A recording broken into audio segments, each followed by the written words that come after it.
Buna kılır adam zat, sen bu cahana gelin. Oğul atan bilinden sızılıp ne hala gelin. Atadan yine barıp bar katırağana gelin. Ene de surat bulup bu şerin canı gelin. 9 ayını götürüp inip cahana gelin. Emvenin süydünü kundolup donu gelin. Emvenin süydünü kundolup donu gelin. Yaradan kudretunun diş bilin dahan verdi. Sözleşmege söz bilin dahanda zıvan verdi. Göğünün gidip her yana turdun ayağın yerde. Bildin yakın yadığını gözünün ireni gördü. 7-8 yaşanda atan molluma verdi. Okap Kur'an kitabı ululup onu gelin. Oka bençe kitabı ululup onu gelin. 15 yaşa baranda oğlanlıktan saylandın. Kıyız geline meyledip köngül verip küylendin. Göğe barıp ağıyın 4 taşından aylandın. 20 yaşa bardın ateş sıvabın şaylandın.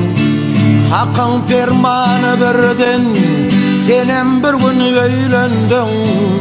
Bedev minip oynadıp sürüp toylara geldin. Bedev minip oynadıp sürüp toylara geldin. 30 yaşa barınçan göğe bir algır şirsin. Dünya gamı başında göğe yolu gelevsin. Dünyadan doymak bolmadı, boldukça bolsun diyersin. Aslan musurman bolsa ölünçan halal yersin. Karkında toba kalıp bar pireven gelersin. Gönlünü bile bağlap avim suhana gelin. Gönlünü bile bağlap avim suhana gelin. 50 yaşa baranda doğrulukta bolursun. Gödük gülünü taşlayıp şeylelini bilirsin. Her neçede kazansan ahir bir gün ölürsin. 5 vakit namazın okap hak şükür kılarsın.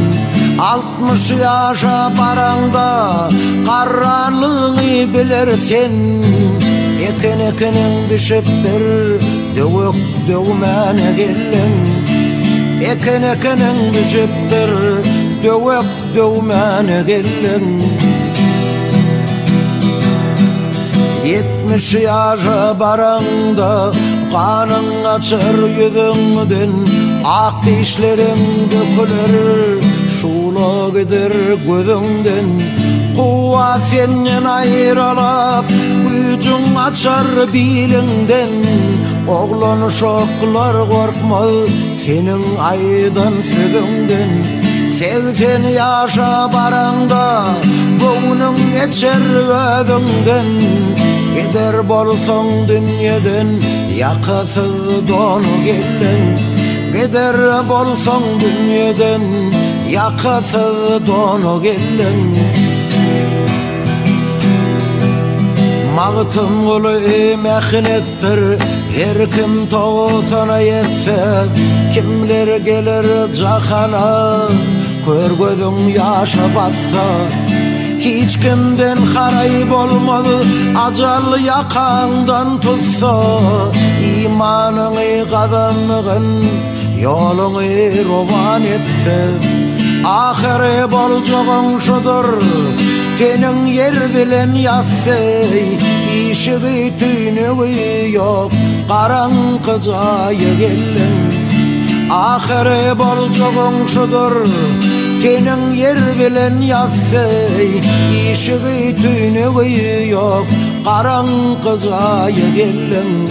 Gider bolsoň dünýeden, yakasız donu gelin.